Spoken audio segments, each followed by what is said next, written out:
Hey everyone, looking to kickstart your mornings with an energy boost and lose a few pounds? I've got just the thing for you. Swap out your regular breakfast for this delicious and filling banana, apple, oat, and milk smoothie, and watch the magic happen.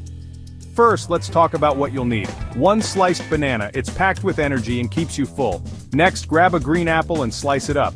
It's high in fiber and low in calories, perfect for gut cleansing. Don't forget 2 tablespoons of rolled oats. They're great for adding that extra fiber punch. And finally, a glass of low-fat milk to blend everything together smoothly. Now let's whip this up. Toss all your ingredients into the blender and blend until smooth. Easy, right? This smoothie isn't just tasty, it's a powerhouse of benefits. It can help with weight loss, cleanse your gut, and give you that energy boost you need to conquer the day. Plus, it's great for reducing bloating and even relieving stomach pains. Give it a try for 2 weeks and see the difference for yourself. Remember, replacing your breakfast with this smoothie can be a game changer. Don't forget to rate the recipe and share your weight loss goals in the comments below.